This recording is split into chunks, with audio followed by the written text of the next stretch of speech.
Welcome everybody to Snagging Grass and Catching Bass. I'm your host, Brian Likes to Fish. We've got a great show lined up. We've got Cash Troop tonight.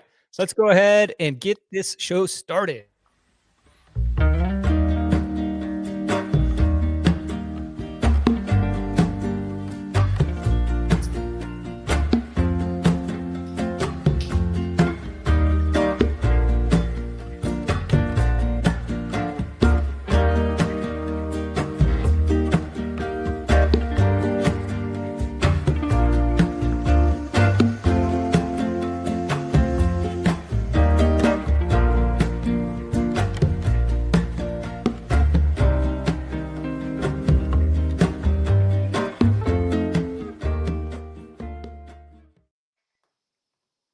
Welcome everybody. Oh, it's good to be back. Feels like I took a while off there, but I'm back, ready to give some Bass Bowl results. We got a really good show tonight. Got a lot of fun stuff coming up in weekly news. There's gonna be a lot of fun events coming up. We got the Pickle Run coming up. But let's get some shout outs first in chat. What's up, Leonard Bake Reaper? What's going on, Leonard? How are you? Good to see you're in here. Frank Santiago, most famous man in fishing. How are you, Frank? Frank fished the Bass Bowl this weekend. Let's see how he did. Jared came down all the way down to LA to fish Bass Bowl. What's up, Jared? You and Cash always slaying down there. They did really good. I can't wait to show the results on this. Fish Dog TV, what's going on? Tom in the house. Look who's in here. Captain Dan. What's up, Captain Dan? Thank you. Captain Dan.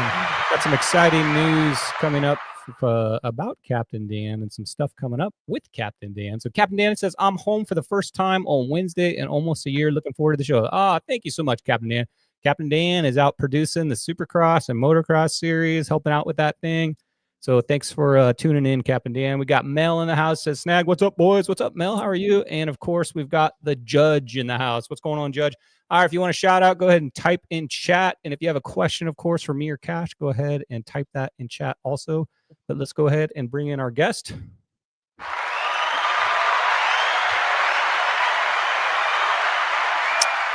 Welcome, buddy. Glad to have you on here. Thanks, Cash, for coming on. Thanks for spending some time. I see you got the right hat on tonight. Yes, sir. Yes. one of them. So, I'm missing the game right now. I'm doing this, but I'm really happy my Padres won today. Hopefully tomorrow we'll be able to win again and get those Cubs out of here. And I'm really hoping we'll be able to do that. But yeah, it's been a good day for sure. And I would like to thank Brian for allowing me to go on this wonderful program. And I've definitely wanted to go on here for quite a while. Man, I can't believe I haven't had you on here yet, man.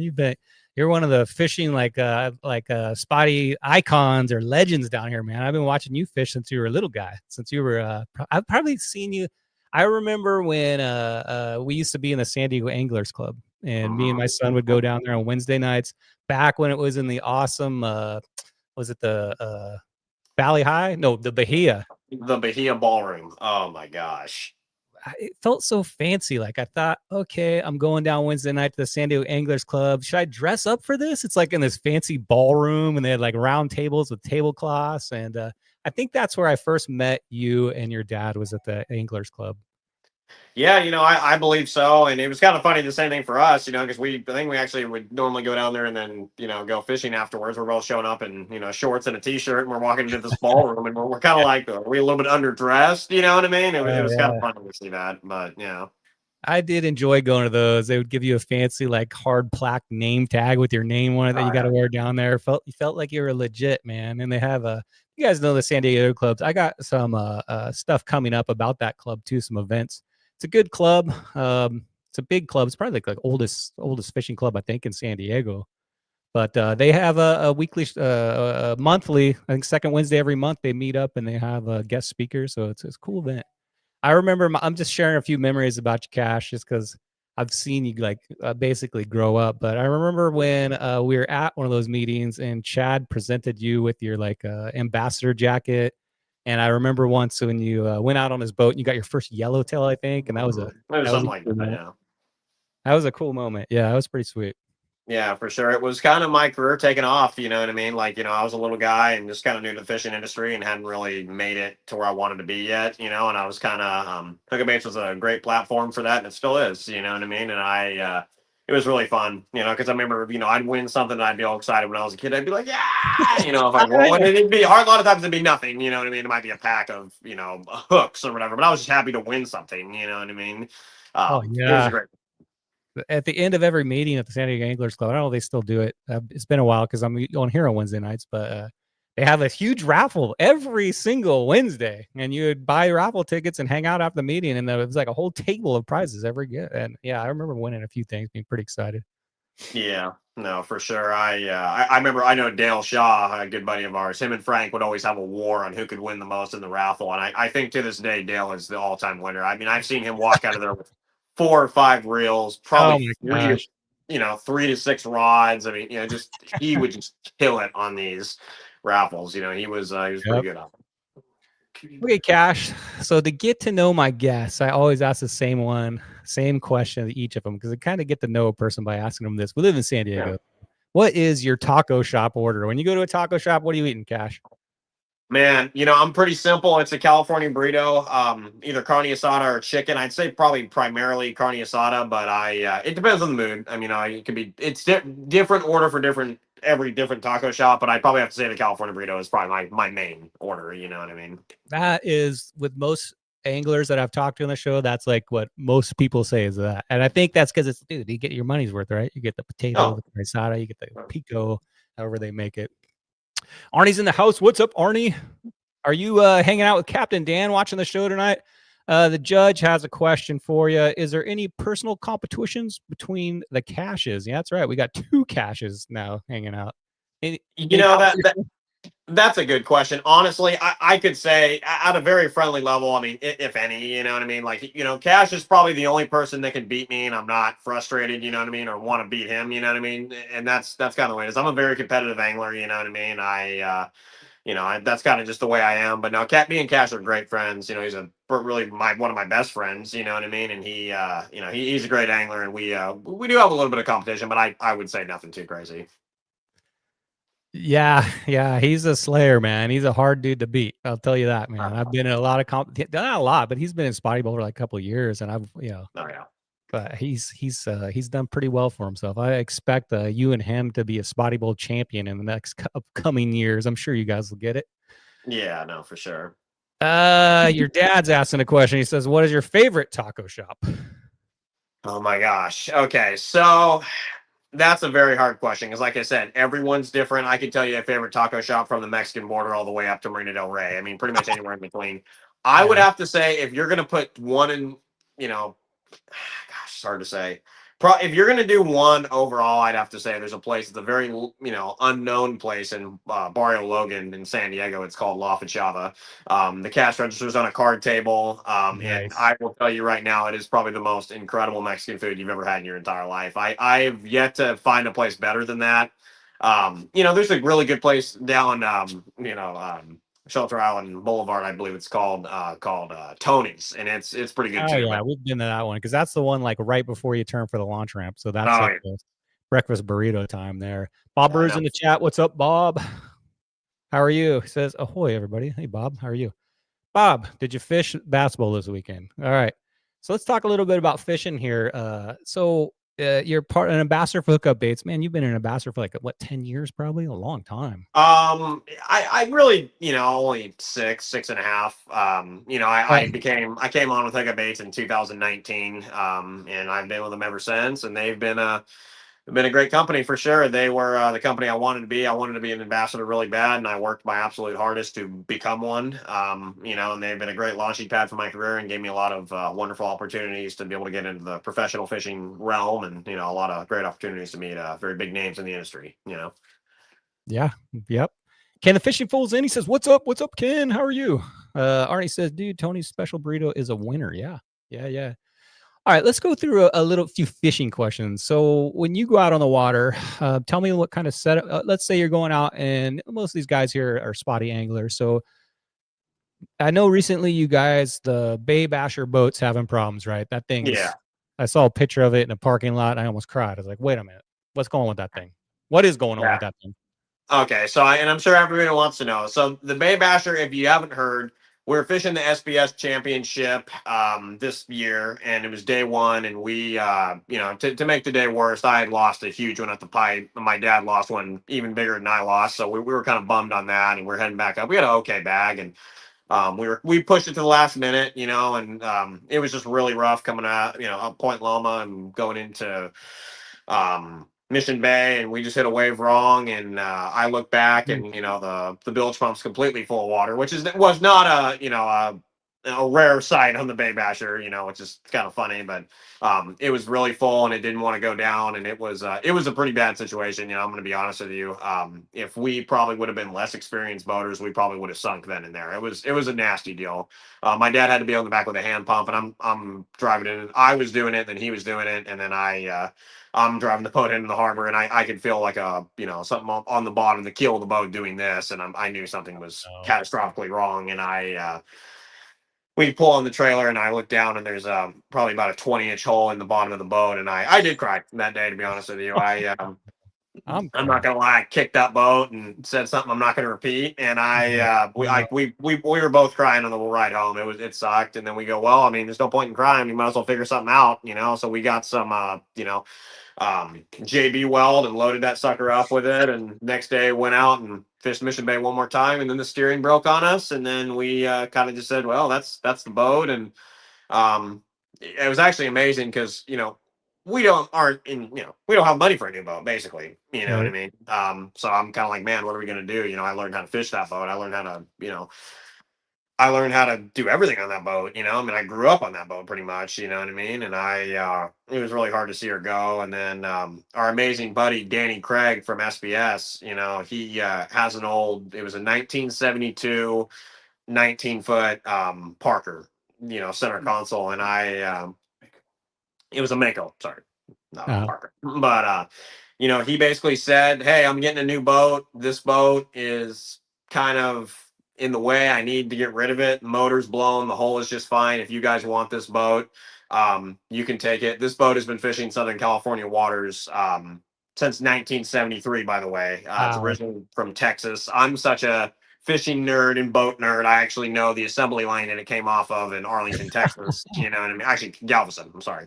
I did a lot of research on it, and that boat is magical, and it's actually at Seal Beach Boat Works right now getting refurbished. They just put the motor on. Seal Beach Boat Works. Yes, if you're in the LA or Orange County area, go to Seal Beach Boat Works and talk to Ricky. Ricky's an absolute master of boats and engines and everything. He is just a great guy, and he makes stuff happen. He's a wonderful individual. So if you need anything done, I'd highly recommend going there.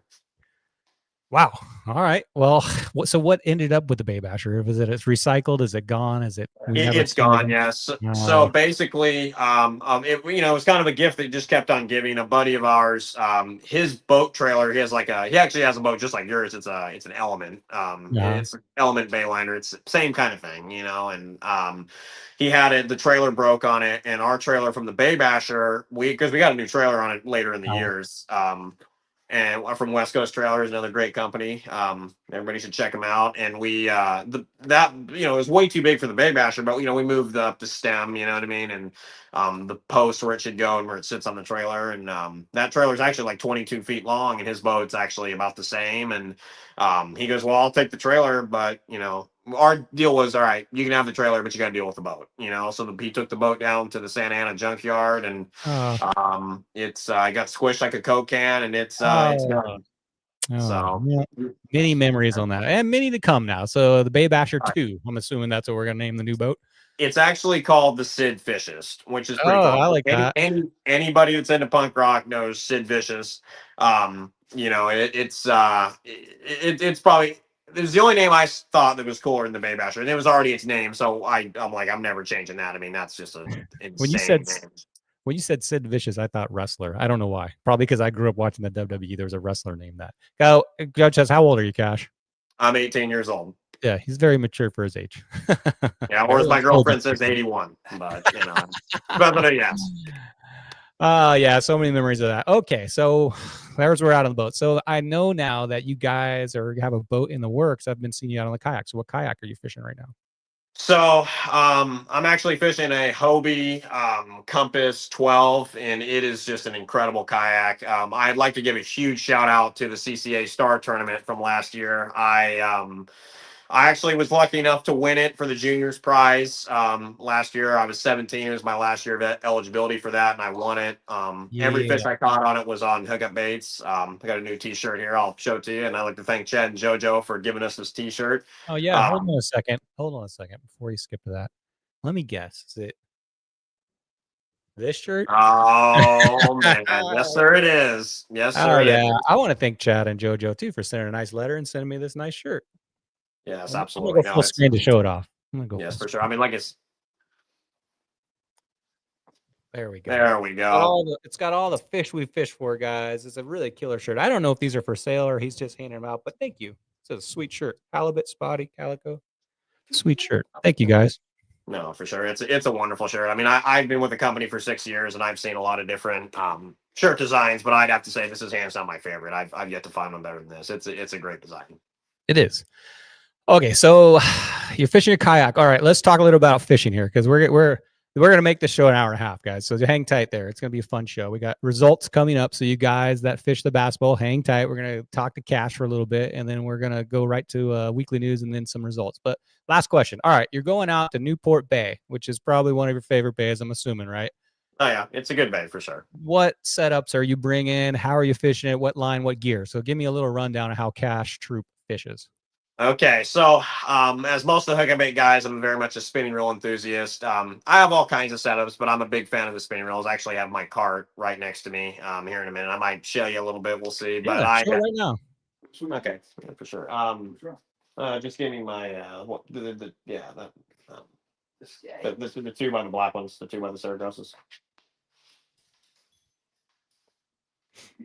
There we go. Yeah, this, and then here's out the blue one. There we go. So this is one of many setups. I got a double rig hookup bait right there, and I got a Stratic 3000 on it. And this is kind of my double rig rod. That's kind of what I do when I'm searching for fish. And I'm fishing down deep.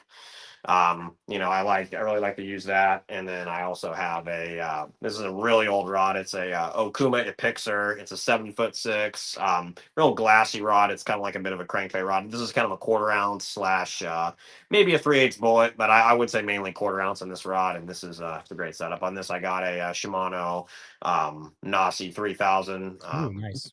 Great little reel. I normally on this rod I fish anywhere, that's kind of my light spotty setup. I throw 8 pound to 10 pound on that, and then that's kind of about it, 3-4 rods is enough for spotty fishing. And okay, this rod I actually want to talk to some people about. So this is my baby. This is a Shimano Terramar 8 foot, 8 to 17 pound, 3/4 ounce to 3/4 ounce rod. And this rod actually my mom got for me years ago for Christmas. And I don't know what it is. This is my nickname for this is Mom's Rod. And I don't know what it is. Even this last tournament I fished, this rod has the best luck I've ever used at any other rod. I always catch it.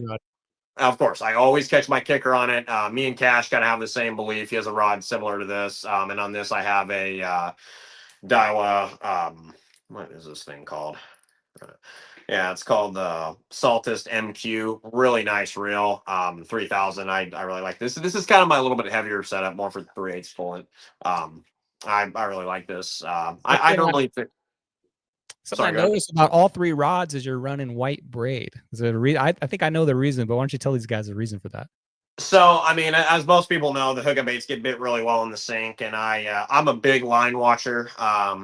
Really, really try to watch the line. And also I do have a superstition with white line. We actually were on a tuna trip. My dad was throwing yellow line. I was throwing white line. I was getting bit pretty much every other bait I had in the water, and he hadn't caught a fish yet. Literally first cast with white line, he caught the jackpot yellowfin, like a 30-pound yellowfin. And he was pretty stoked about that. So we've kind of had that superstition since then. And whether it's true or not, I don't know. But I do kind of have that's my one superstition. I'm part of the club now. I wasn't always white line, but my son and I went to Barrett, and he lent me a rod with white line because he's like, try this one out. Yeah. And that's when I caught my 11-pound bass was with white line. And it was totally because I was throwing a Senko, and yeah, if you're watching the line, it's it's sitting on the top, if you're with the Senko, and you can just see that thing go, and then you might not even feel it, but something's on there, so you can set that hook. But yeah, I'm there with you, man. All my freshwater fish are now white line because the visibility of it. I don't know. I'm there with you. We got a question here. If you guys have any quick questions, type them in chat for Cash or I, and a few more questions for Cash here, and then we're going to go ahead and get on with weekly news. What's up? Janice says, "What is your dream fish to catch?" Okay, that is my girlfriend. There's only one answer. I'd like to say, it was her. She was the best catch I've had so far. Oh, there you go.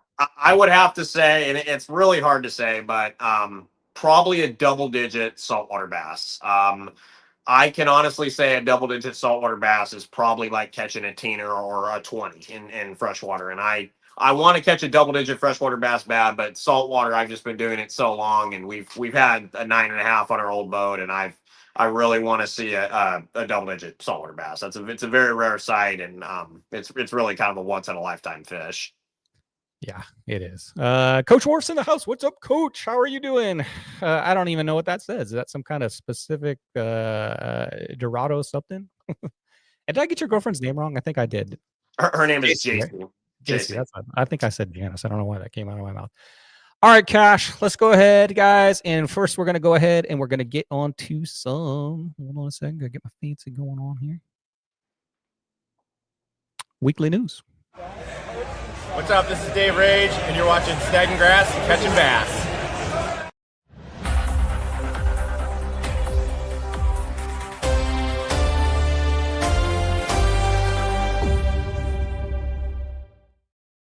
As I always say, guys, if you have any events coming up or you have any news you want to share, send it to me. Just like PB Shoutouts, send it to Brian Likes to Fish or Sandgrass Catch Bass, and I'll put your events or your tournaments or whatever you got on weekly news. So maybe you get some participation from out of this show. Hold on a second. Okay, Coach says he's doing well. Good, Coach. We'll get to that in a second here. All right, first up, saying we just talked about this club. The San Diego Anglers have their 25th annual Fish and Tackle Swap Meet coming up Wednesday, November 12th. It's at the Portuguese Hall now. That's where they meet down there. And if you don't know what the Portuguese Hall is, if you've ever made the left-hand turn, I think off Rosecrans to get to Shelter Island Boat Launch Ramp, it's right there on the right. Usually has like a sign that says bingo night or something like that. That is the Portuguese Hall. So it's 5 p.m. to 8:30 p.m. Vendors tables are $10 if you're a member, 20 if you're not. So sign up, come down there. I'm sure there'll be a lot of buyers, a lot of sellers. Go down there to buy some stuff, get rid of some stuff. Everybody's got a wall behind them full of A-rigs and extra reels and extra line and all that stuff, right? And I think I sold there once, and all the money I earned from selling my stuff, I just went and bought other stuff. Absolutely. Yeah, no, it was pretty cool. I got the opportunity through Dustin. I don't know if you know him. He's Dixie Wrecked Fishing, and he takes veterans out, and he's just a great individual. Me and him have become really good friends over the years. And there was actually a thing where I sold a bunch of stuff, sponsored by Hookup Baits, of course. I did a fundraiser, and I raised, I believe it was, I want to say $600 in a night Wow. for the foundation. I think I was there for that. Yes, I did a little speech up there, and I was like, "Hey guys, anyways." But yeah, that's how I sounded, by the way. I remember that night. It was well. That's good. Thanks, Cash. That's awesome. Anglers putting back into our community. I noticed you and your dad and all you guys do that stuff. That's awesome of you. So if you guys are interested, like I said, it is the 25th annual San Diego Anglers Portuguese Hall. There is a phone number on the screen. I'm gonna get really fancy here, guys, and check this out. If you guys scan that QR code right there, I just put up on the screen right there, that'll take you right to the San Diego Anglers website where you can get more information about their swap meet. All right, next up, another San Diego Anglers event. So this is something that Chad sent me. And if you guys remember, we were talking about a multi-species tournament they did as a qualifier to go to the national championship and hopefully the world championship. This is the same kind of format. So it's in San Diego Bay. It's multi-species, 14 different species. It's catch, video, and release. It's they have a kayak division. They have a boat division. I think I don't think they have a shore division, but kayak division, boat division, $60 per angler. We're recommending you sign up for this early. So I think they can account for how much food and everything they need, t-shirts, stuff like that. Try to sign up for August 3rd if you're going to sign up, or October 3rd. But sign up early. That way they can figure this thing out. Are you fishing this, Cash? I don't know yet. It really depends on the schedule of this and the schedule of the bass bowl and whatever, and tournament fishing stuff. Possibly, yeah. I mean, I think probably, yeah. Okay, it's October 18th. That's going to be a busy day, actually. October 18th is, but yeah, so check it out. It's a good way to, if you're planning on fishing the what is it called, Cash? The anglers, the World Championship angling. Multi-species tournament. No, not that. What they won't go to Florida for. If you're planning on fishing that, I had Cash on last week. He was talking about it. If you're planning on fishing the, come on, Chad, are you in chat? If you're planning on fishing that series, this is a good way to try it out. I believe it's the extreme kayak fishing. No, gotcha. So sign up for that. It's a fun event. Goes towards the San Diego Anglers Club. Check it out. And here, just go to sandiegoanglers.com, and there's a link down there that says you click on, and that's how you sign up, and also see all the rules for that too. Here we go. Let's go. Captain Dan in chat. Rare Captain Dan in chat. Thanks for coming on here, Captain Dan. Captain Dan's he's out on the country. I think like 30 weeks a year. He's cruising the country with that Supercross and motocross. So glad to have you back in San Diego. But it's getting close to Christmas talk, man. Or in October already. October 1st, I think, today. And every year our fishing club has a Christmas get-together, holiday get-together. And this is Captain Dan's very merry pizza party. Put it on your calendar, December 6th. Come on down. We do a white elephant. We have a casting contest. Do all kinds of fun stuff. But it's just it's a non-fishing event, but we get to hang out with all of our fishing buddies down there.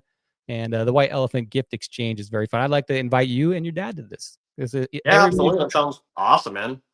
And the kicker is, I don't know if you know, but Captain Dan, his family owned a pizza restaurant. And he brings down like 3 pizza ovens and cooks pizzas for everybody while we sit around and talk. So thank you in advance. Leonard says, I can't wait. Yeah, put it on the calendar. December 6th, guys. Anybody's welcome. Just come down and be cool. There's going to be a lot of fishy anglers down there. And there'll be more talk about it coming up, but it's at Mission Bay. There we go. The Pickle Run 2025 is here. Have you ever heard of this, Cash?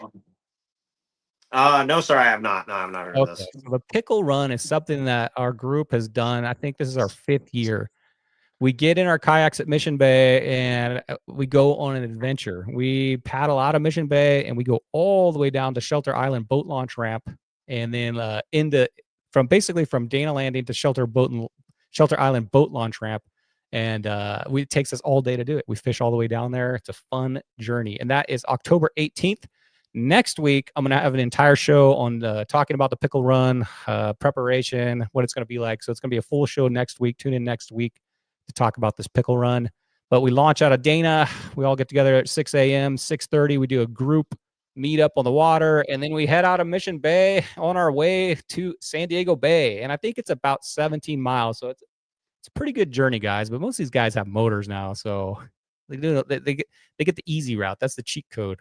They do, yeah, for sure. I mean, that would be fun, because with pedals alone in my kayak, I believe the most I ever did in one day was 15 miles, which is a pretty good run. But I mean, if you pace yourself and do, and don't kill yourself pedaling going there, it should be pretty fun for sure. But sounds awesome. We definitely don't kill ourselves. We take our time and we fish the whole way down there. We stop, we fish, we pedal, we stop, we fish, we pedal. So it's a good time heading out. We head out of Mission Bay and we have a mothership on the water. Sometimes it's Captain Dan, sometimes it's a Judge. Judge has Captain Dan says, I'll try to be the Pickle Run again. Cool. But we have a mothership out there just in case there is a problem with one of the kayaks. We got a boat out there with the motor. And also we have all of our drinks and food on that boat. So Judge has already been there. Captain Dan, if you can make it, that'd be awesome. And then we paddle into Shelter Island, and then we grab our trucks and we head on out. So if you're interested in that, watch next week's show. That will be on December 8th, and we'll talk more about the Pickle Run. Yes, sir. All right. Well, there's a lot of news this week. A lot of upcoming events. This time of year, I think Spotty Bowls, wound up. So like all these events are going on now. We got the Bass Bowl. If you haven't signed up for that, it's a free event. Me, Cash. We fished round 1 and round 2. We're about to get the results on that next. Our last round, El Capitan Reservoir. You ready for that? You ever fished there?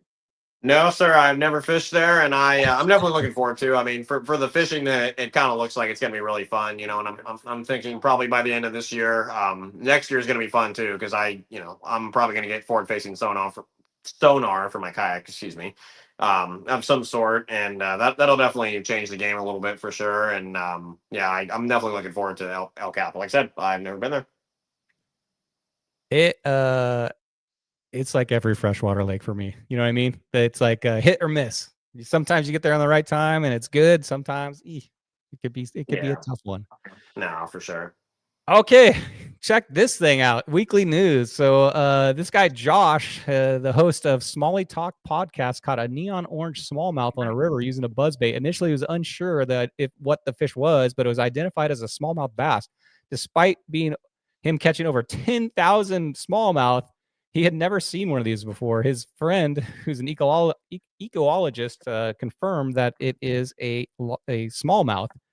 It's believed to be one of the rarest fish out there, and this is once in a lifetime.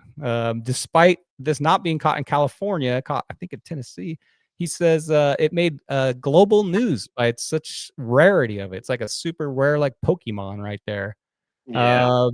And everybody's shocked on how that thing survived being that color. And that is crazy looking. It looks like a goldfish, but first thing I thought was, okay, that's AI. There's no way. Yeah, no, for That's sure. crazy.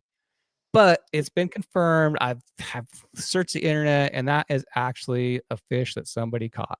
That is pretty dang cool. So I thought that's a good way to make weekly news right there, dude. Catching something that rare. Oh, absolutely. No, like you said, I mean, that's 1 in a million, or hell, 1 in a trillion. You know, I mean, Maybe I have never seen a bass that color in my entire life. So that is a very, very, very rare catch for sure. He released it, so it's still out there in that body of water. Hopefully, that thing will grow to be like a 10-pounder. That thing is pretty killer looking. Yeah, no, for sure. Okay, we got a little bit of not bad news, like especially if I guess not some of us, but the El Capitan Reservoir boat launch is closed because of low water levels. Though fishing, you can still fish from shore. Canoes, kayaks, and float tubes are still permitted. This began on August 2025 and will likely be closed until levels rise significantly. Oh, so here's our launch ramp there at El Cap. So no more boats. That's crazy. This is like it seems like this is more and more of our local lakes. This is happening. I don't know if it's because we've had a huge drought season. I got on the interwebs and try to figure out what's going on. A lot of people are saying the city's not spending the money to buy water to fill our lakes, and a lot of people are saying it's not the rainy season, but it's probably like a combination of both. It sounds like, but ooh, that's a bummer because I own a bass boat, but I also own a kayak. Thank goodness. And when you invest, like when you buy a bass boat, man, it's like an investment. Some of those guys have 50, 60, $100,000 in these boats, and for our lakes to just continually start to shut down, it's a huge bummer for the fishing community. And that doesn't just affect that particular lake, but maybe those guys aren't fishing as much anymore, so they're not spending money on tackle, they're not buying the passes for the lake, so it impacts everything. Here's a picture of the lake, or the launch ramp this week. You can see a kayaker launching, but you can see that the boat launch ramp's only like 5 feet longer down there. I can remember, Cash, when you haven't been there yet, but that water went all the way back in that corner right there. So it's extremely low. Closed lakes. Lake Hodges closed the boats. El Cap closed the boats. Sutherland possibly going to be closed the boats. And when we went to Otay this week, did you notice how half the launch ramp was shut down because half the launch ramp didn't reach water?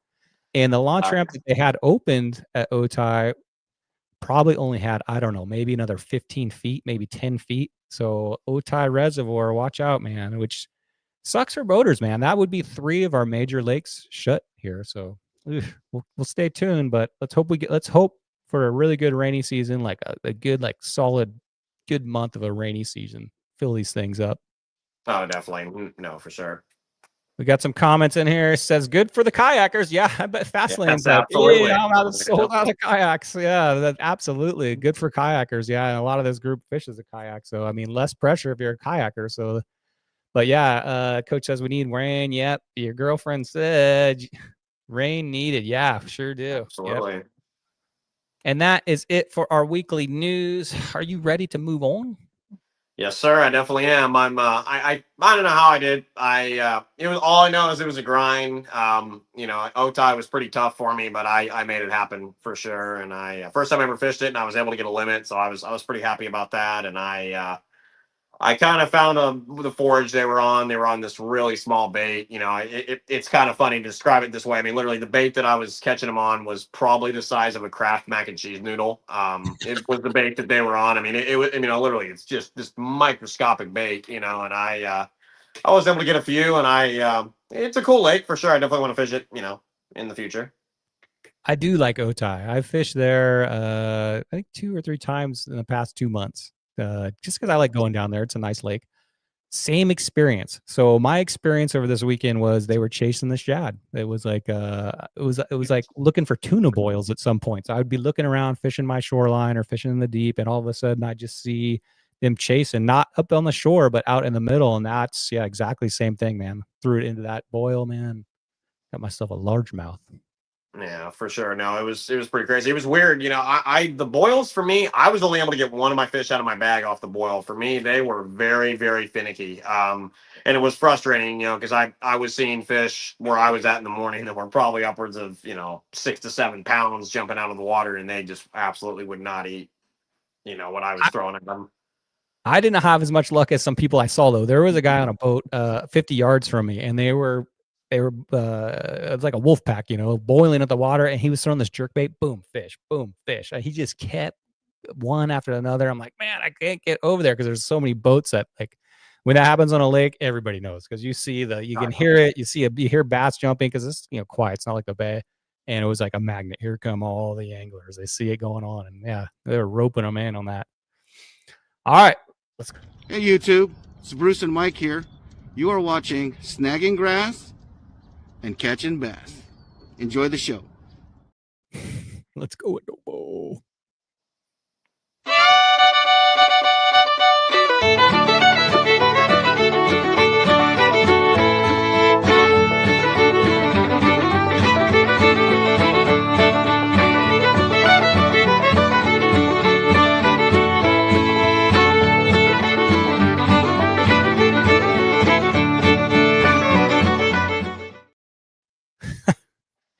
Gotta get the banjo music. It wouldn't be Snagging Grass without that.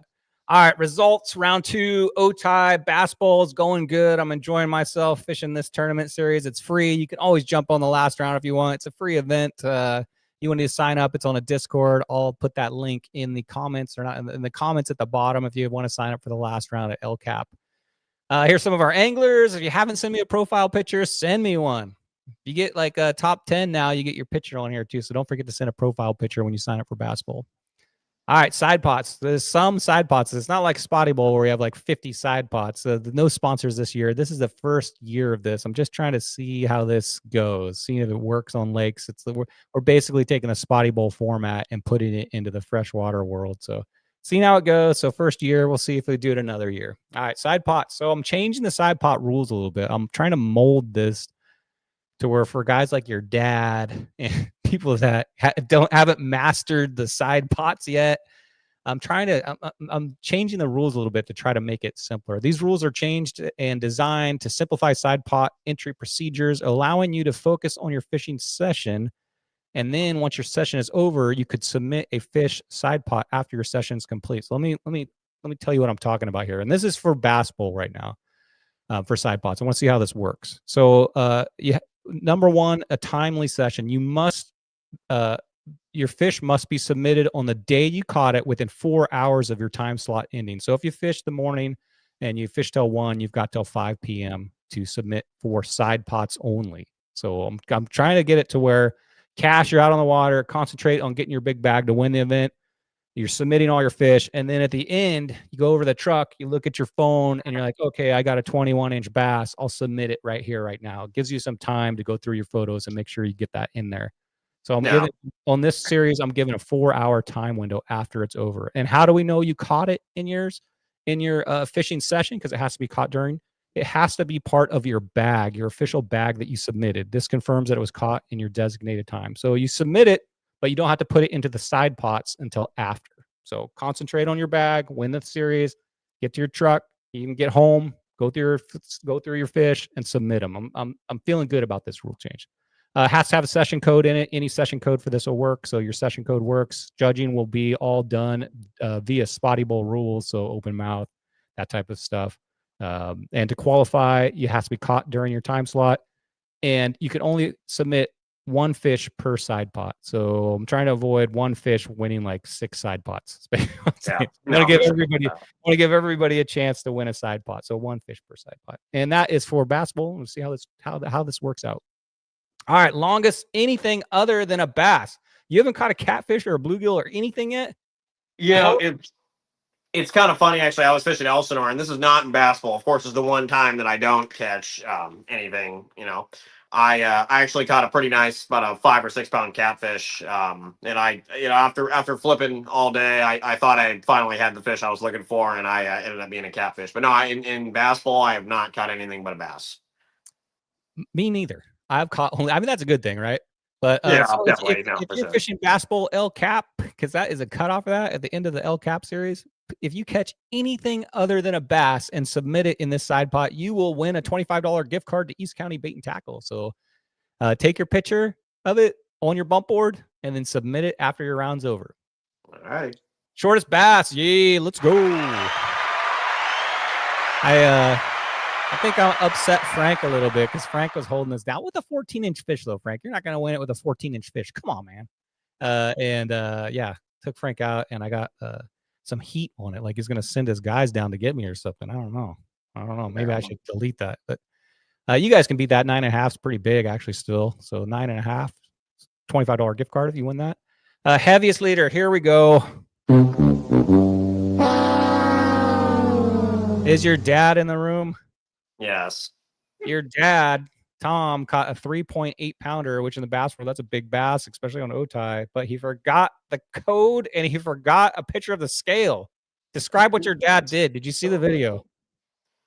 Turned it off. So he I guess he was having some. Your dad on here for a second. Let me talk to him about this. Oh, no. All right. So this is just for public service announcement. This is Cash's moment. But yeah, I did a typical Guggen move where I have a GoPro running on loop, which I shut off when I catch the fish, so it saves the footage for cast the catch. When my hands are wet and I press record on my phone, it double taps a lot and turns off. Gosh. So I picked it up, did the whole routine with the fish and the marker and everything, thought I was great, turned it off, and that's when it started recording and I set it down. So yeah, then I looked at the thumbnail and it looked like the right one. I go, perfect. I let the fish go and submission was wrong. So that was my fail. Sorry. Dang. Take a still photo, no more videos. If I win this reel, I am going to donate this reel to a raffle at the final round. So somebody's going to win an Akuma reels, but somebody beat me, please, on this. I got a 2.6er on that. That can be beat. I'm kind of wishing I weighed a couple of mine that I had actually looking at that one. I kind of spaced on that. Then I'm getting a couple of pretty all right ones. Yeah, I mean 2.6. It's in Spotty world that's enormous, but in the bass world that's going to be beat. Somebody's going to beat that at El Cap. How long is that fish? 18 and a half maybe. Oh, okay, good. All right, here we go to redeem himself. The longest bass caught of bass bowl so far. Tom Troop 21.5. Let's go, Tom. Nice job. But that's gonna be a hard one to beat. That's a big boy right there. That's a hard one. I'm surprised that didn't weigh more, to be honest with you. 21 inches is a long one. It must be post spawn. So yeah, no, probably all shoulders and head and no gut. Yeah, for sure. We have had so many fish this year that have been 20 to 21 inches that are like 3.5 pounds, barely 4 pounds. Barrett paper bass. The Barrett paper bass. I mean, they're as thick as crappie. I mean, it's kind of funny, you know what I mean? Because they're so light. I mean, I caught one that had the head of a 5.5 pounder, and I put it on the scale. It's like 3.9. I'm like, I mean, it's just crazy. I think that is why my bass, that 11 pounder I caught this year, I caught it pre-spawn, so it was ridiculously. Like if I would have caught that same fish, I think post spawn, it would probably have been like, I don't know, 3 or 4 pounds lighter, I'm guessing. But that thing was just the pre-spawn gut. And that thing I think was only like 24 3/4. So it just shows you that, man, they can hold some weight. Oh, they definitely can. No, I mean, from saltwater bass, I mean, as crazy as that sounds, I mean, that fish was 11 pounds, and it's weird. Sometimes you'll see, an 11 pounder, it's 27 inches long. Sometimes you'll see a 11 pounder that's, like you said, 24 inches long. You know what I mean? That is very impressive, though. And an 11 pounder that's, 24 inches long. That is just a huge fish. Beautiful. Yeah, it's a girth, man. That was crazy. All right, you ready for some results? So we had 31 people in Bass Bowl right now.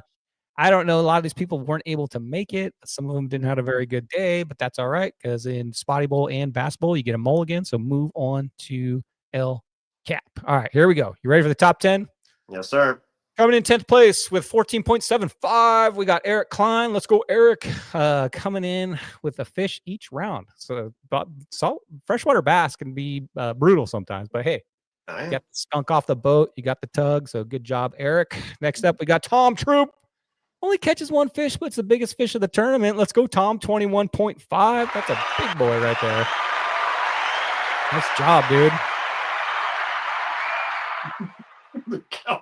There we go. Frank Santiago. He's in chat. The most famous man in fishing, pulling a 31-inch bag. What's up, Frank? That's Frank. I always expect Frank to get 5 fish. So he looks pretty happy, but I bet he wish he would have got 5. I think Frank got. Is it 2 bigs, Frank, or did you get 3 dinks? So I think he's wishing he had a different picture of himself. I love that picture. That right there is of the CCA banquet when he won some kind of 3/4 day trip or something like that. Yeah. Tell them silver here. No, for sure. Yeah. That's a great picture. Next up, 7th place, we got Dale Shaw, Frank's buddy, 40 inches. Dale messaged me that he had an awesome pre-fish, but the day of the event, man, 4 fish. Couldn't 3 fish maybe. I'm not sure. But Dale, you get him. El Cap. 6th place, Jim Russo. Let's go, Jim. 55.75. There we go. Getting some bigger bags right here. Jim Russo, 55.75. That I think Jim's a good saltwater angler, so he must have had a rough day, but I think that might be 4 fish right there. Coming in 5th place, let's go. This guy right here. Man, dude, I got an 18, a 16, a 14, and a 9 and a 10. I couldn't get rid of my dinks. I only caught 5 fish. Yeah. I fished the PM session. I thought I'd be sly because I heard the lake was going to be packed, so I fished the PM and. Hey, I'm happy. 5 fish. I'll take it. 68 inches. Can't beat it, man. I'll take it. Here we go, Jared. 72.5. Let's go. Getting some bigger bags here, Jared. Coming down from LA. Let's go. 4th place. Nice job, Jared. And in Bass Bowl, it's the top 4 anglers move on to the playoffs 4v4 or 2. 4 versus 4. No, that's not what I'm trying to say. All 4 versus each other. Winner takes all. So there's no elimination. It's just a 1-round playoff. So you want to stay in that top 4. So good job, Jared. Nice job. All right, we ready? Coming in 3rd place. Oops.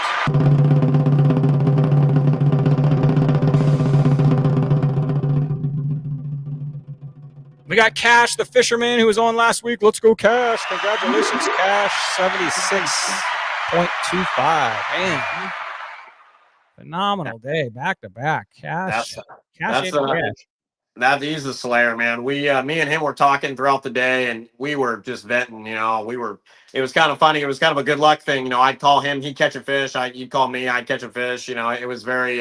It was so back and forth. It gave me a cough, but it was a great day of fishing, and me and him, we always have a great time, and I'm really happy he did well. Yeah, he did excellent. That's a great bag right there. Okay, here we go. 2nd place.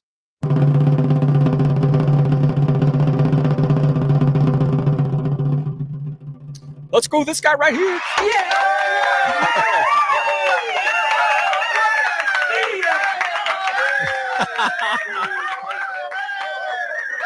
Okay. All right. All right, there we go. Long applause. 79.5, almost breaking the brown barrier according to Spotty Bowl, but 79, that's a good bag right there. Tell me about your fish. You know, man, it was a really, it was a weird day.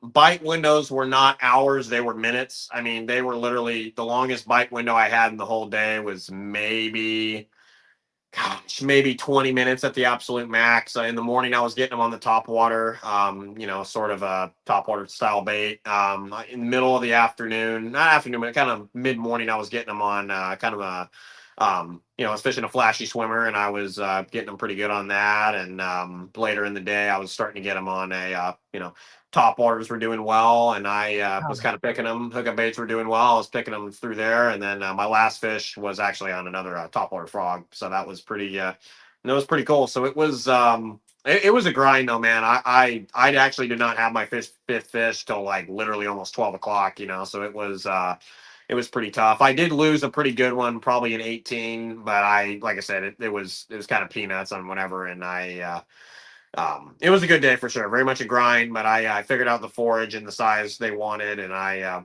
just really had to fish hard. I probably casted, probably 1,000 times in a day. Shoot, man, that's what hard work pays off, man. Congratulations, dude. That's awesome. Figured it out. Looks like you've got largemouth figured out, man. That's what was it? Third place last week or no? First place last week. Yes, last round. That actually, because of that first fish you got on the screen right there, that fish actually kind of won me the first tournament, and I just got really, really, really lucky on that fish. It's kind of funny. Jared Cash's dad, he's always a really good luck charm for me whenever I'm fishing.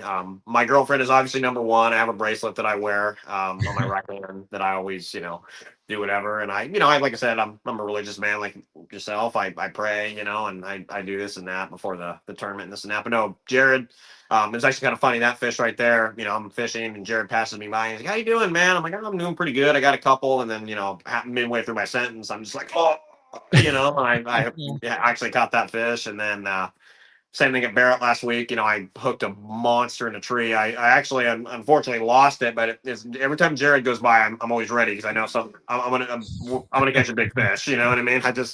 I'm kind of ready. I've heard that superstition before about talking to somebody or like guys that smoke or something like that, and they say that the reason that happens is because you turn your head right and you talk and then you pause, like you don't even realize you're doing like your normal cadence. You're going, and then somebody says something and you pause, or you grab for your drink or whatever, and that's when you get bit, is because you're not pausing enough. That's what I've heard, and that's like a superstition when somebody talks to you. That's why, because you turned your head and pause. Well, congratulations, dude. I think you have you've earned your way into a playoff position because you've got 2 big bags. You haven't used your mulligan yet. So I think you're sitting pretty solid, dude. So that'd be awesome to be the first Bass Bowl champion. So let's get it. Let's get it going. Yes, Keep sir. this going. All right. You ready for first place? Mm-hmm. I already know.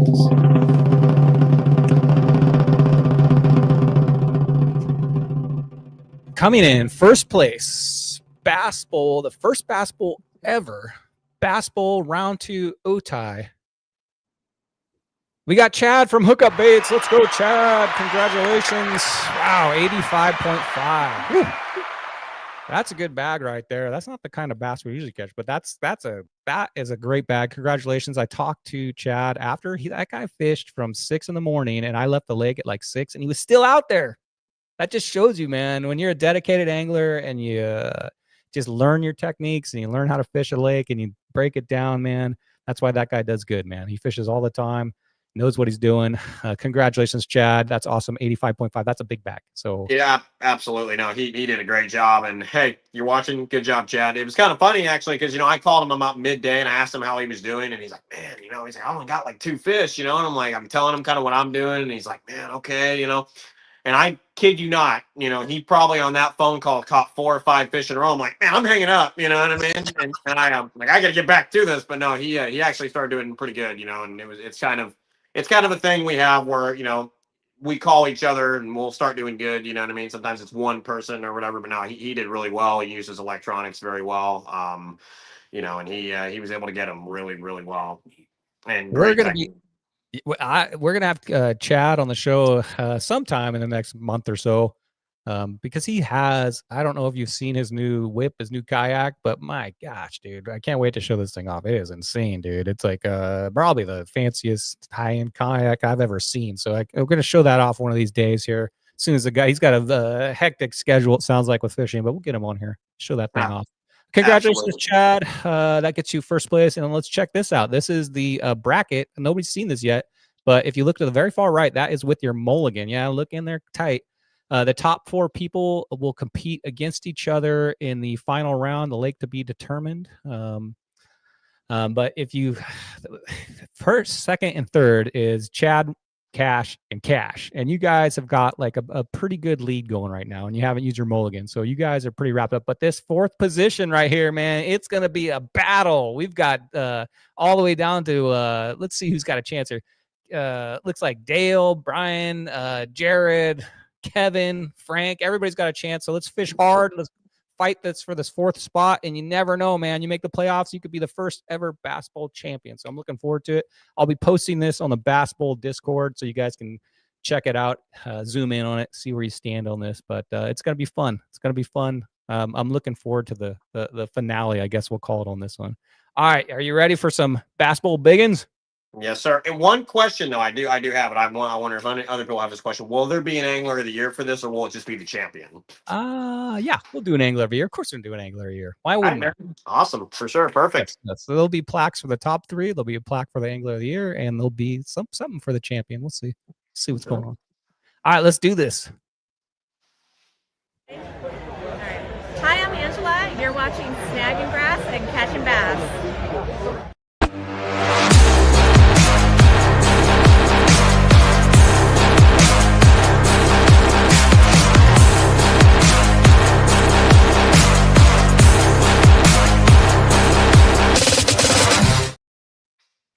Let's go. Oh, I'll get Cash back on here.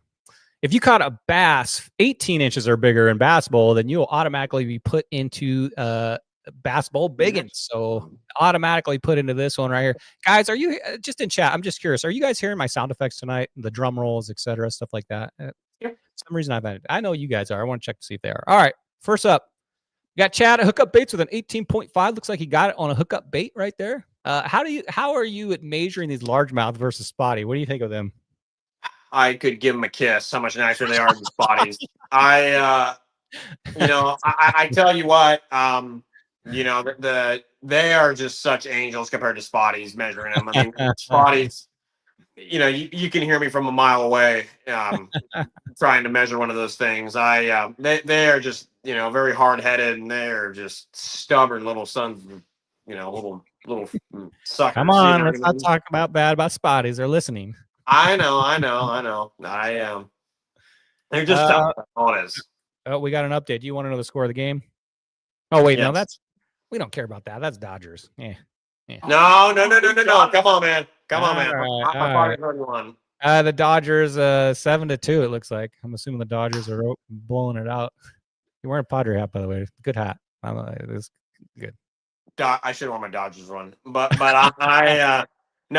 everybody gives me a bunch of crap. I'm a fan of both teams. I grew up I was born in San Diego, and I moved up to Riverside, and I started watching the Dodgers, and I'm a fan of both. You know what I mean? So I will tell you though, if the Dodgers and the Padres make it to the NLCS and it goes to who's going to win the World Series, I got to go the Padres because in a perfect world, Dodgers won last year, Padres win this year. That would be perfect for me.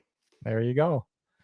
Major and largemouth bass, yeah, they're like cuddly and they just lay there. You barely have to do anything. The only problem I've had with largemouth is getting them to lay that tail flat. They want to bend it up. And you're like, no, Cut down, bend it up, put it down. No, that's the only problem. But they don't poke you, they don't bite you, they don't stab you with their gill plate. They're very nice. Largemouth though, guys, when you're measuring these, you have to be. They're not quite as hardy as a spotty. So when you measure it, wet your bump board. Handle them gently. Don't press on them really hard. You don't need to do that. They're not a spotty. And then when you don't do like a spotty where you just flip them off the bump board in the water, set them down in there, get them to revive, and let them swim away. They're not spotties, guys. They're definitely wimpier, let's say. Absolutely. And one more thing for everybody, and I know, this is Bass Bowl. We're all trained anglers. One thing I will say is you see people keeping fish out of the water for 20 minutes. You know what I mean? What I would recommend doing is get yourself, it's called like a hog clip, or what I did is I have it right here.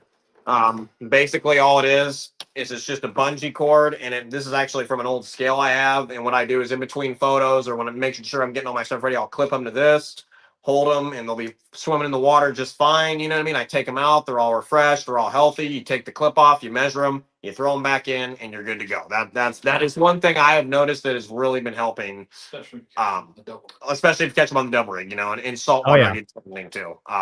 That is one thing that is very, very nice being able to do that. That's great advice. Like when I caught that one big fish, I was like, oh, I got to take some pictures of it, but this thing's so old. I don't want to do anything. So I just laid it in the water in my net and just held it. That's a good one too, for sure. And just reached in and pulled them in and out of the net and took my pictures. But yeah, be careful with these fish. They're old. They're soft. You know, be careful with them. Next big one, bam. Brian likes fish 18.25. Caught that in about 3 feet of water on a Slanko.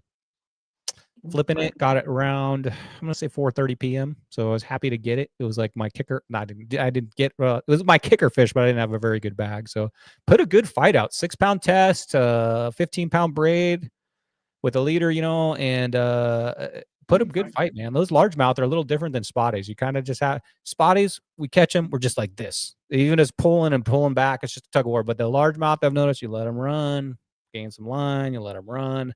Because most of those guys, I don't know about your fish, but get hooked like just barely, just like a skin hook on the lip. So you can't, I don't know. The spotties are so ferocious. They grab that thing and that hook set through their nostril. You know what I mean? And they're like hooked. But the largemouth, you got to be a little careful with them. They get hooked. They get hooked in weird spots, and they're usually just skin.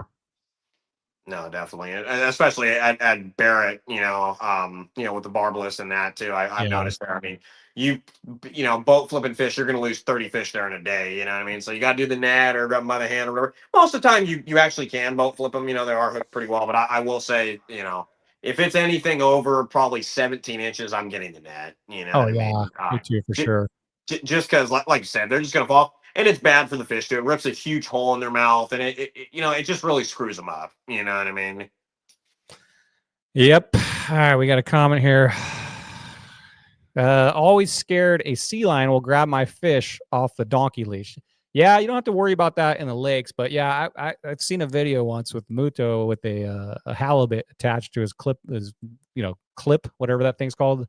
Yeah, and the sea lion just comes right up and grab. You know, I saw a video also with Muto. The sea lions have something against him. He was holding a barracuda, and the sea lion grabbed it out of his hand from his kayak. So, don't get me started on the sea lions, guys. I'm already riled up about last show about the. Did you see the chart? Did you see last week's show? Oh, yeah, you did. Where I did. Yeah, it was like 75,000, and now like 20 years later, we're like 350,000 sea lions. It's just getting ridiculous, guys. Don't get me riled up on that. I don't want to. This is Bass Bowl. Okay. At the end of this, I'm going to tell you a story about a sea lion. I'm not going to tell it right now because it takes too long, but I have a great story about the show. I can't wait to hear it. Tom Troop 21.5. Let's go, Tom. That's a nice fish right there.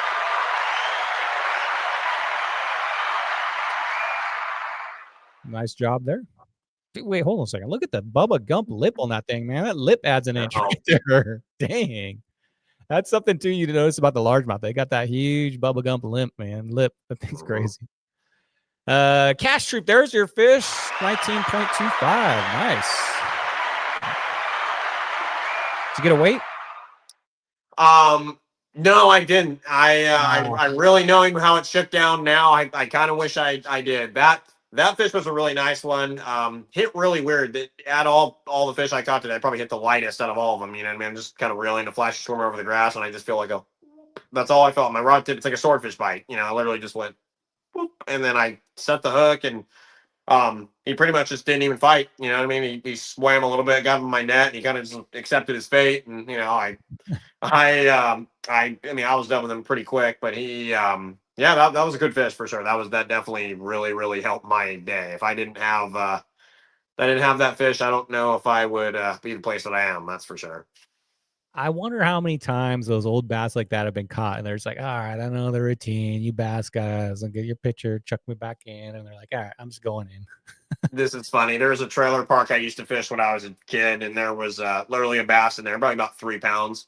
That bass had probably been caught over 100 times. And it sounds ridiculous. If you threw a hot dog in the middle of the lake on an EWG worm hook and waited He would eat it. You'd reel him in, cast back out. You know, you'd catch that fish 3-4 times in a day, but it wouldn't fight. It would not fight at all. That was the funniest thing about that. Hot dog fishing. That's what Eric does. He goes down. I don't know if you heard, but he goes down to Dos Picos and tries to impress the kids fishing hot dogs down there. It works. Trust me. Yeah, RS hot dogs. Okay, and big fish of the tournament or round. Let's go, Tom. Congratulations. I think that may land your dad. That's gonna be a hard one to beat. So it may land your dad, one of these guys right here. So the Kuma spinning reel, man, nice one too. So yeah, definitely. Congratulations on that. All right, and we got one more thing to go to, guys. Hang out. I appreciate you guys hanging out. We're at an hour right now. Thank you so much. If you wouldn't mind to hit the like button and subscribe. Let's try to build this channel. I've said that if it ever reaches 1,000 subscribers, you're on board of this, right? I'm renting the hot tub pontoon. If I get enough people, I'm going to rent 2 hot tub pontoons at 1,000 subscribers, and we're going to go out and have a spotty hot tub fishing Mission Bay party, and it's going to be awesome. And I've been waiting for that day. I've been doing the show and the old show for almost 5 years now, so hopefully that day will come in my lifetime, and that's going to be a fun day. It definitely will. Here we go.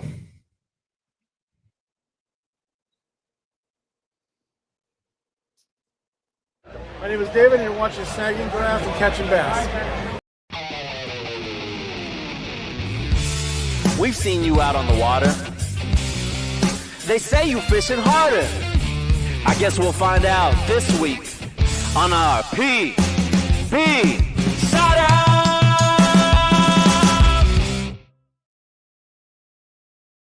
Let's go. If you didn't know, that is Cal up front, double fisting. What's up, Cal? Where you at? Haven't seen you for a while. That's all of my fishing friends on there. If you want to be part of that thumbnail, send me a picture. I don't see you on there, Cash. I need to get you on there.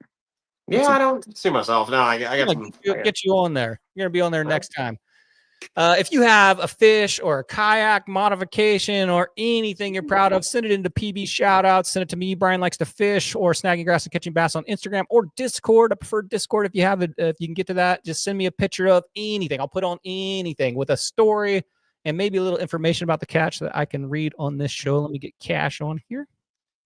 All right, first up, you ready? Sir. Bam, this guy right here. We've been wondering what's been going on with spotty fishing. It seems like we haven't heard a whole lot of you spotty guys out there. A lot of you guys are fishing the freshwater right now, but that is Alex Norton, the champ, species champ, world record holder, multi-time spotty bowl champion, angler of the year champion. That's Alex Norton right there. He says, now that spotty bowl's over and get back to fishing with, I think he says, regular gear. Went out for a quick session throwing the Gamakatsu Duracent crab on 4-pound test. Ooh, that's gnarly. Hooked into this tank, thought it was a ray for as much as it weighed was on the line. A few runs, and I managed to get him out of the water right as my line broke. Wow, that's hard to gauge right there, but dude, that is a big spotty right there. Yeah, no, for sure. Like I said, I mean the build on there, I'd have to say it was a hand, but look at the reel. Yeah, my guess would be that fish is probably about 2.5 to 6, and I would say weight or lengthwise on that, I'd say probably 17 inches, probably. I would say you're probably correct. You're probably caught a million of those, and you know. But Alex Norton looks like he's fishing at night right there. What do you notice about that reel and that rod? You know, very much it's duct taped on there. I was kind of looking at that, and I wanted to make sure I said the right thing so I didn't make a fool out of myself. But yeah, that reel is duct tape on there. That's I mean, hey, whatever works, you know. Yeah, Alex going just primeval out there, man. Electrical tape on there. Hey, it works. The guy's a champion, man. Why mess with it, right? 4-pound test though. You ever venture out to the spotty world with 4-pound or 2-pound or anything crazy? Yes. So it's kind of funny how that happened. There's actually a tournament through the Balboa Angling Club called the Lily Call, which is a tournament where you have to fish 4-pound tests. Now, we thought it, as you know, most people would think about it. Okay, 4-pound test, you tie leader with 4-pound to your main line. That's the way you do it. So we're fishing Newport Harbor with 4-pound test. And it happened to be probably one of the greatest days that I had ever fished on Newport Harbor. And I wish I had heavier line. Would you have had that same day though with heavier line? That 80 inches, 80 inches plus. No, he was saying, would you have the same success? Would you have the same success with a let's say 10-pound line? I know I would, because after snapping off about 5 on 4-pound, I cast it with 15 and I caught like a 16.5 incher, and I was kind of like, okay, you know what I mean? So it was a very fun though. I was able to land a couple fish, actually a couple pretty good ones at that. And the funniest thing is we go to the weigh-in and there's a guy saying, oh, well, I was trolling a crankbait, in 4-pound test, and I'm kind of looking at him like, I don't know, man. I'm like, but well, problem is we read the rules wrong. You can have heavier line. You have to have 4-pound, like let's say for instance, and this is just a pain to tie this, but you have your braid, you have the 4-pound test. You can have that 20 feet in your reel if you want it, and then you can have 15-pound test as your actual thing, your lure. So I'm kind of sitting there like, after breaking off 8 really good fish in one day, I'm kind of like, well, wish I would have read the rules on that one. So that is one thing I will recommend on any tournament: read the rules. I don't like those loopholes like that. You should be fishing 4-pound where the hook connects. Yes, absolutely. No, I feel like that's the same way too. I feel like that makes it fair. You know what I mean? Because yeah, 4-pound, man. Like I've said it before, it's hard to tie a knot with that stuff. It's just hard to deal with it. Period. My hands are too grilly. I don't know. You have young hands. You could probably do it, but man, you get into those 2-pound and 4-pound lines, forget it. There's another angle of it. Got it on the Gamakatsu. What do you say it was? Let me look here. It was crab the Gamakatsu Duracent crab, huh? It looks like it get bit. Tiny hook at night. That's when they're out there. All right, next up. Oh, look who it is. We got Cash the Fisherman in here. He says, here are some of my pictures from the trip across. For PB shout-outs, by the way, he was on here last show, and he did a trip with across basically from California to Florida and stopped all kinds of places and caught fish there on the way and on the way back. We fished mostly in Texas, Louisiana, Florida. We fished the Okeechobee. I think I don't know what. Okeechobee twice on different sides of the lake and got nice fish on both sides. Louisiana, we fished the campground pond in a swamp, drove over there all the way down. There were lots of shell crackers and bass with a couple alligator gar on a rattle trap. Sweet. In Texas, we fished Galveston for redfish. I hear redfish are like the spotties of where they don't have spotties. That's like what they have their tournament fish. They're like their saltwater bay fish is these redfish. Yes, for sure. In shallow water, Muto tells me about those things. There's like a shallow water fish in their bays, and that'd be crazy if we had like 20-pound fish in our bays like that, like bass. That would be super crazy. It's funny actually because a lot of my spotting rods, these are actually the Southeast series, and that's actually what they're intended for. Is they're intended for like redfish basically. That's why they're 8-foot rods. They're meant for casting stuff out there really far, you know what I mean? And being able to have fish light line too. That's why they're very, very glassy feeling rod, very parabolic, and that's kind of the whole deal with them. Because like I said, I mean, you're going to be fishing 8-pound test, but you might hook a 20-pound redfish, you know what I mean? So it's very, very interesting for sure. Tennessee handle. Spotty Bass is in chat. What's up? Champs in the house. Tennessee handle is duct tape handle. Extra sensitive handle. Yeah, I guess that's what we call it. Kind of looks like, And look who's in chat. What's up, Jesse? Jesse from G Loomis in the chat. Jesse, we got to have you on the show here soon. Talk about Jesse was a spotty bowler and he fished all our bays down here, but he moved up to, I think, is it Oregon, Jesse? And now he works for G Loomis, helping design G Loomis rods. So got to get him. I'll take a couple test rods. I mean, anybody's gonna take a G Loomis. Yeah. Here's some more pictures. Man, that looks pretty cool. I'd like to take a cross the country trip and stop and fish everywhere. That looks like a gar right there on the links. That's pretty awesome. Here's some more fishing from his trip. There's nothing like tent camping, man. I love me some tent camping. Got him a largemouth. Oh yeah. All right, here's my favorite picture he caught. Look at that picture on the right. So he was on the show talking about that, but now we got a picture of it. Catching an alligator, man. That's got to be funky, dude. Do you put that on the bump board or what? I would probably not even bring it in the kayak, but especially him. He's telling me, he goes, "Oh, I caught a water moccasin." I'm like, "Whoa!" He's yeah, me, yeah. But no, I mean that's it would be cool to put on a board, but I don't know if I'd do it. Jesse says not Oregon. He's in Southern Washington. Yeah. Been slaying the salmon up there. Cool, man. Send some PB shout outs. Let's see what it is. It's been a long time, Jesse. Next up, we got this guy, of course. We got Chad from over there at Hookup Baits. Man, that guy's been fishing everywhere, dude. He lives a life, man. He was telling me some stories on the lake. I'm like, man, dude, that's awesome. He's always fishing out and doing some stuff. Chad went to the Columbia River. Says he landed his new PB bull trout in the Columbia River, estimated 20 pounds. This fish was an insane fight. It was in fast current, and it nearly spooled his 8-pound line with only 10 wraps remaining on the reel. Caught it on the 1/4-ounce hookup bait. That's crazy, dude. I know and that's also the reason he won the Bass Bowl is because there was actually nobody knew about this. There was actually an extra side pot for bull trout, you know, and just he was the only one that got one, you know. That I wish we had those bull trout down here in San Diego. Here's some more pictures of that. It says also caught a new PB salmon in a small lake in British Columbia. This one was sight fishing, and I watched it eat the 1-ounce pink and silver hookup baits. The fight was good, but not as challenging due to the bull trout due to the lack of the current. Gear was used 6-pound line. Man, it's weird how all the trout guys are like, I know you have to use that light line with the trout, but man, fishing like 6-pound and 8-pound and catching these 20-pound fish, that's crazy, especially with current. I don't even know how you get it in, dude. I don't even understand how he got that in, like you said. I mean, it just what that is that's just very, very, very low and slow. You know what I mean? That's just really taking your time with it. I've caught in 15-pound cutthroats throwing 8-pound, and I tell you, I mean, it's a long fight. It's actually funny. My PB cutthroat I caught was actually tail hooked, which is really fun. I'm thinking it's a 20. You know what I mean? It's just running and running and running. And I finally get it. I'm like, it's tail hooked. I'm like, that's why I've been sitting here for 30 minutes. You know what I mean? But you know, it's pretty crazy. It's very challenging for sure.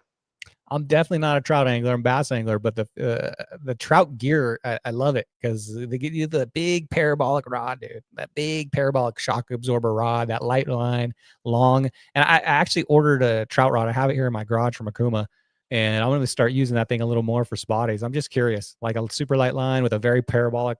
I mean, maybe not for spotty boat, but just for fun. I'm just curious and see what that's going to be like. Oh yeah, no, I've done that for sure. I have a 9-foot Fenwick. It's really like a steelhead rod more than anything, and I'll get a 1/4-ounce hook of bait and I'll fish the back of San Diego Bay and I'll just wing it way out there, you know, and I'll it's really fun to get them on it for sure, but it's every fish you feel like you catch feels like it's a 17-incher, you know what I mean? But it's it's very fun for sure. You guys want to have some fun? Get a trout rod and fish for some spotties, and you'll look impressive. Oh yeah.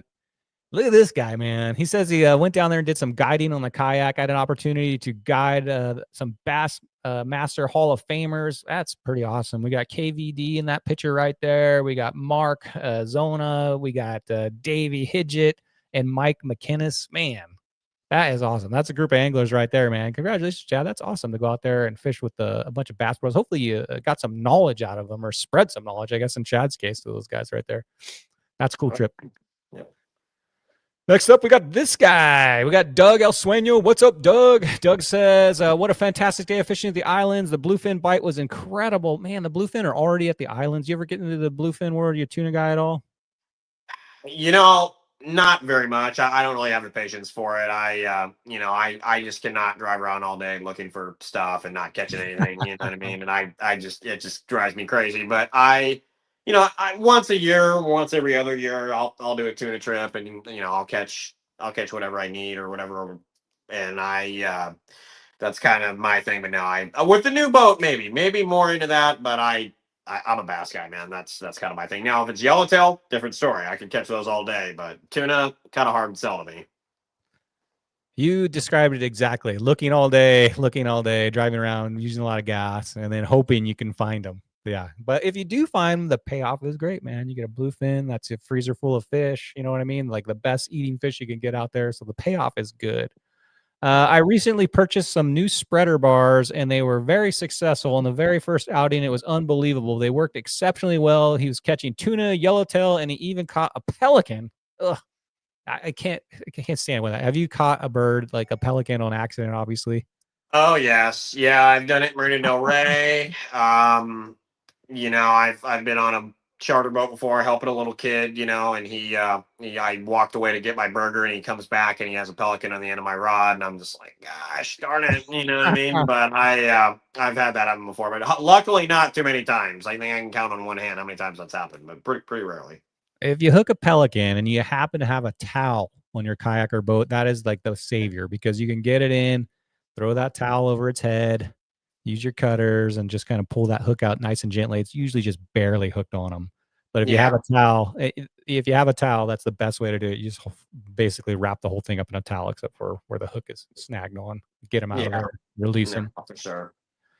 Let's see here. It was crazy. I've never caught a pelican on a lure before. The largest bluefin was 40 pounds, caught at the Coronado Islands, specifically South Island. I was trolling an international 50 wide reel with a 100-pound line. Oh man, you were going for the big dogs then. 100-pound line, and it still put up a tremendous fight. The sea lions were chasing the tuna, which allowed us to get them both. Yeah, if you got sea lions chasing, that 100-pound line will come in handy. Just winch that thing in. It's pretty successful summer overall. I caught many yellowtail at the island.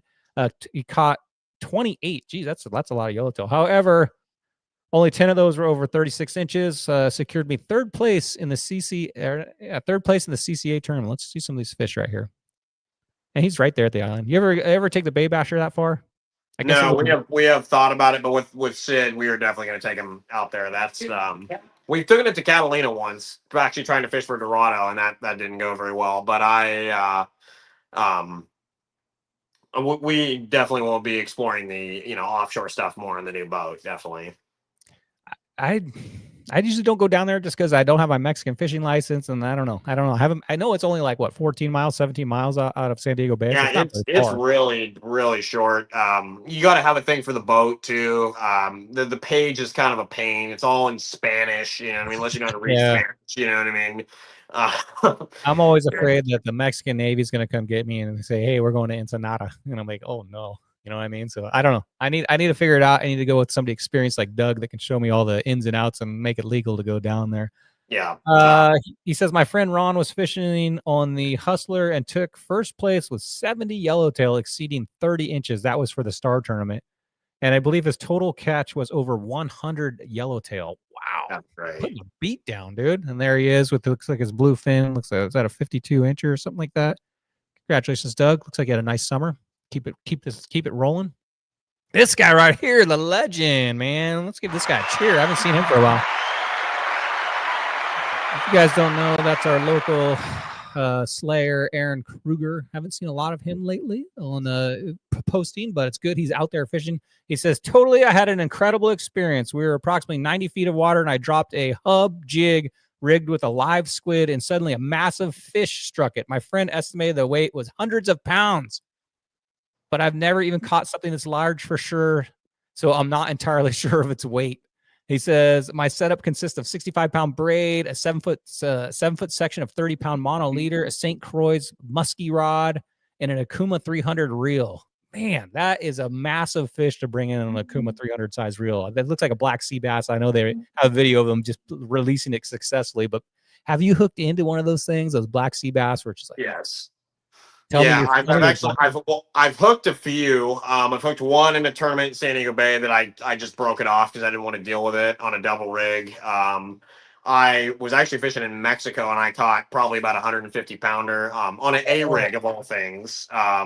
It was kind of crazy. There was a lot of black sea bass around that day. I was throwing an A rig, and I had a quad of bass coming up, and I just see a huge black thing come up and smoke it. But I've caught a couple, and then I caught one in Mexico at about 50 pounds. 50 pounds, I'd say, is about the fun size of that. Any bigger than that, they are just, they're really, really tough to reel in, and they're, they're kind of annoying almost because they're, it's a very, very time consuming, I mean, if you're on one of those, fish that I got. A-rig, you're probably not going to lose it. Snagged up on that. And you're no, definitely straight not. 65-pound braid. So yeah, it could be, my experience with those is when I'm calico fishing and I'm pulling my calico in, and it looks like if you've ever seen one of these, they look like a sea lion coming up. You're like, is that a seal? And no, it's a giant black sea bass. They are giant. You've never seen one of these giants before. Congratulations, Aaron. I think he said that's the biggest fish he's ever got in. So wow, there you go. Congratulations on that, man. All right, so we have the CCA. There, you right there, sitting next to me at the CCA Star Tournament. It was a good event. I drove up with the judge, who's there on my left, to the event to find out all the winners who won the big boat. And Davey Brown and Chris did an excellent job emceeing the event. It was put together very well. So congratulations, CCA, on having a successful event. Definitely be participating in that next year. Here's some of our Spotty Bowl winners.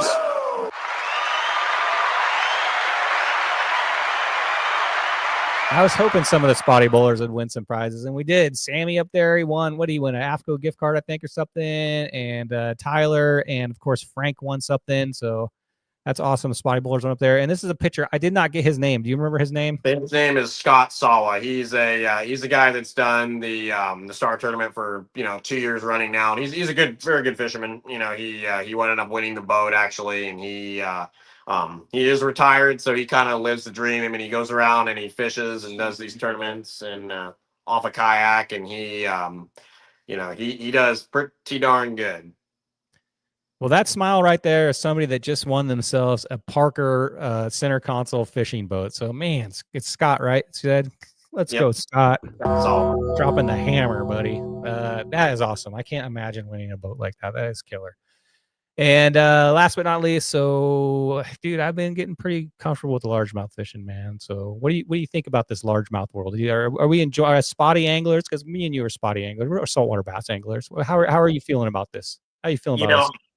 I'm really enjoying it, and especially because I was talking about this, and some people will say, different, but I feel, when you're fishing largemouth from the top of the water, from the surface all the way down to whatever depth you're fishing, you have a chance of getting bit. You know what I mean? Like for spotty fishing, very rarely are you casting on a piling and you get blown up on or hit in the first, 2 seconds. I'm not saying it doesn't happen, but freshwater is really cool because, like I said, I feel like you can really fish the whole cast more than saltwater. You know what I mean? Because the way I fish in salt water is, I see a piling, flip the piling, bounce it 2 times, come up, do the net, and I do that 300 times in a day. So you're really not fishing the whole cast. You know what I mean? So. Unless you, yeah, I'll agree with you on that. It's definitely fishing the whole cast. Unless you're fishing grass. If we're fishing grass, But are we going to largemouth? Is this show going to largemouth format? No way, dude. We're not leaving the best fish in the world. I spelled the wrong. We're not leaving the best fish in the world. Don't worry, guys. This is still the love of my life, which is the spotted bay bass. We're just having fun with the largemouth right now, but we're going to continue to slay these guys. We're just giving them a little break, letting their lips heal. We put a beat down on them this summer, but of course, we're going to always be talking about the spotted bay bass. That's our favorite fish. Absolutely. So we got a request. We got a request here, so let me go ahead and put you here on screen. So, Cassius CY. Oh my God. Okay, so this is with my buddy Dale Shaw. We're at the Shelter Island boat ramp, but I'm, I don't know, 11 or 12. And we're way back in the day. There was a tournament circuit called the Spotty Chaser. It was before Spotty Bowl, similar format, but basically everybody, and I believe Brian, what I'm talking about. We fished the same event together. That was way back in the day. So. There was a side pot where it was like a sand bass or a calico got you at something like this, similar to Spotty Bowl. Well, Dale went outside the harbor and he got probably a 35 or 40 pound yellowtail. Wow. And I'm sitting at the dock, and my dad is doing something. We came in for lunch, or we wanted to do. I forgot exactly, or he was getting the trailer or something like that. I forgot exactly what what we were doing, but I'm like, "How you do, Dale?" And Dale goes, "Oh, pretty good." And he reaches down to his fish locker and he pulls it out and he goes, "Phew, the snail!" Well, simultaneously, probably an 800-pound sea lion jumps on his boat, grabs the sea lion, and he falls down. And he's like, "Ah!" This is what I'm saying. He's fighting it. And he's trying to do this and that, and Dale falls to a knee, and Dale just will not let this go. He's playing tug of war with this 800-pound sea lion, and then the best is, and I can't even describe how crazy this is. He opens up his locker and he gets a metal bat, and he's like hitting the thing on the head with it, trying to get and then finally, I'll never forget what Dale did after this. He picks up the fish, he gets the bat and he starts punking the sea lion with it, like doing that with it. And he kind of sits down in his chair and he's like, oh, and he puts it back in the fish locker. And he, I just cannot believe what I saw. To this day, I don't have any regrets in life, but I have one. I wish I would have had my freaking phone filming that video. That would have been viral. That was, and the worst part is, we checked the fish out of the fish locker, and we look at it, and there's a gash probably this big going down the yellowtail. Just all super chewed up. I mean, they have really big teeth. A lot of people don't realize, what kind of teeth sea lions have. They just have nasty teeth. So that was probably that, and then that was just absolutely it was crazy. So is that where he gets this nickname right here, Field of Steel? Is that where he got that? I've always wondered what that was from. That was from that moment right there, huh? So Field of Steel, whenever he sets the hook on a fish, the steel is the hook. So he sets the hook and he goes Field of Steel. That's what he does. But that was crazy. Oh my gosh, yeah, they can be a menace right there. I saw a video of a guy holding the same thing at Mission Bay at Dorado, and he's like, taking his picture and a sea lion, same thing, jumped up. So he didn't win the tug of war, man. That thing just yanked her out of his hand. Yeah, no, there used to be a really bad sea lion that was in Dana Landing. His name was Knothead, and he was, he had been there for 20 years. He was notorious for stealing people's fish. Same thing. He was a really big bull. Just huge sea lion, probably 800-900 pounds, and he would, every time somebody would be walking on the dock, he'd jump on the dock and literally take everybody's fish. I mean, there's that's scary, dude. Every time you see like a sea lion, because we see them all the time, you could see in their mouth, their teeth are all nasty and decayed and probably full of bacteria, and it looks like a dog's mouth, but it's like twice as large. Ugh. Yeah, no, for sure. I haven't heard of anybody getting bit by a sea lion, but I don't want to be the first. You know what I mean? Yeah, no, for sure. They're nasty. I mean, they're nasty. So if you guys have any final questions for Cash here, go ahead and put them in chat. We're going to start wrapping up. We're at hour and a half. Cash goes fast, huh? We're an hour and a half, guys. I appreciate you guys hanging out for the full hour and a half. You guys that made it through the show. You guys on the replay too, if you wouldn't mind subscribing, it gets a lot of views, and I'm trying to get my subscribers up. I know I've been slacking for the past couple weeks. I took a little time off. Spotty Bowl was brutal for me on the show. A lot of prep for that. So I took a couple weeks off, been out fishing, doing some stuff on the weekdays, weekend evenings, and I'm back. We'll be doing a show next week. I'm going to try to get a guest on that has done the Pickle Run a few times with me, and we're going to go ahead and talk about that process. Cash, we'd love to have you on that Pickle Run. I know it's a busy day. That's a species day, and that's also basketball weekend, but if you squeeze it in, let me know. All right, this is going to be our final question here. What is your favorite coastal fishing spot in Southern California? Oh, that is so easy. Every spot has its days, don't get me wrong. But I'd have to say Marina Del Rey. Some of my best spotty bowl limits have came out of Marina Del Rey. This in sand bass too. I mean, with the boat, we destroyed them. Even in my kayak, I've gotten multiple 6-pound fish. My dad's gotten multiple 7-pound fish this year, fishing off the kayaks. I mean, there was days where, I mean, me and him both, for together, we probably had, I mean, this is going to sound a little bit crazy, but probably close to over 30 to 35 pounds for 5 fish. Wow. I mean, that's a bag. Get it done, man. The last round of Spotty Bowl this year, you got to choose your own bay. Choose the bay, and that's the bay I chose. I have like zero experience there, but I've only fished it like maybe 4 or 5 times. But that bay is incredible. You got to figure it out though, because it can be a nightmare for some people. But if you can figure that place out, ooh, I love me some Marina Del Rey. The drive though is terrible. I mean, for us, we're nutheads, so I mean, we will drive it, and we do drive all over the place. But I will say with Marina Del Rey, it's a good problem to have. It is hard to cull there. It is a place where 80 inches definitely can happen, but it's tough because there's so many 15-inch fish that it's really hard to get over, 15 and 16 there. You will get really lucky and get a 16 and 17, and really make it happen, which I know you won a tournament up there. You did really well, and it's that place on any normal day, 15. If you could probably pull 75 out of there, no problem. On a really good day, you could probably do 78, but I'd say to probably win that place, that particular venue, I'd probably have to say probably 77 to 78 would probably put you pretty good. I fished every single Spotty Bowl round in Masters since it started, and my biggest bag came out of there, 81.25. That's my biggest bag I've ever got. It came out of Marina Del Rey. So it's funny you mentioned that place. Oh yeah, no, for sure. There is just some absolutely monster fish in there. They're just mean. I mean, they pull harder than I feel like any fish, out of any of the bays around here. There's some that pull really hard in other bays, but I've yet to find a fish that pulls as hard as a Marina Del Rey big old spotty. The last time I fished Marina Del Rey, me and you were both sleeping in the back of our trucks. You remember that? I can still remember how bad my back hurt, but it's such a drive. That was an SBS series, and I think a lot of anglers were sleeping in the back of their trucks that night. I remember it was like midnight, and none of us had gone to sleep yet. And we're like, oh, we better get sleep. We got to get up in like 4 or 5 hours here. And we all slept in the back of our truck on that. And the sucky thing about sleeping in the back of your truck, guys, if you've never done it, is when you wake up, you're like soaking wet, dude. Yeah, like, for sure. Wet, gear soaking wet.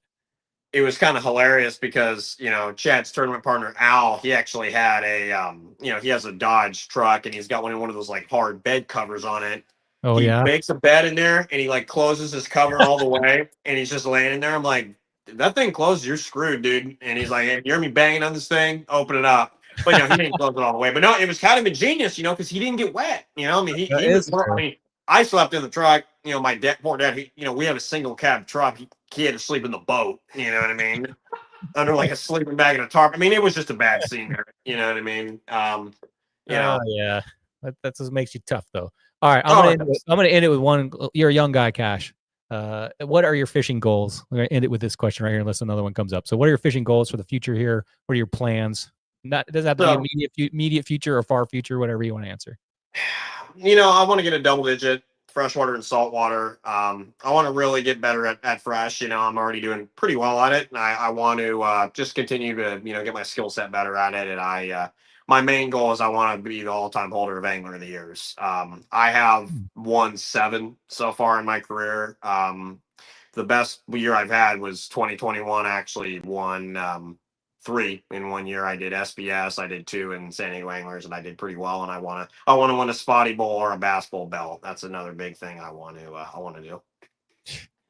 You got to take out Chad, man. He's gonna be a hard one to beat this year in the Angler Year. But you're right behind him, dude. I'm cheering for you, dude. So I hope you get that Angler Year. I hope you're the first ever Bass Bowl champion. That would be sweet. Cash, thanks, man. I can't believe it's been so long since I've had the show and I haven't had you on. I really appreciate you coming on and spending over an hour and a half with us and sharing your fishing knowledge. You're a great angler, man. I've watched you grow up. I've seen you win SBS tournaments. I've watched you walk up to the podium many times. So this guy knows what he's doing, and he's only 18, guys. Watch out. When you hit my age and these older guys, man, I can't wait to see what comes out of you, man. So thanks again, dude. Really appreciate you. Any last words to these guys? I want to say thank all you guys for watching me, and taking your time out of your night. Man, everybody's busy, has a busy schedule doing this and doing that. And I want to say, go Dodgers. I want to say to the Cubs, I think deep dish pizza tastes like crap, and we're going to the NLDS tomorrow is what I got to say. So everybody have a good night, and thank you for watching. Let's go.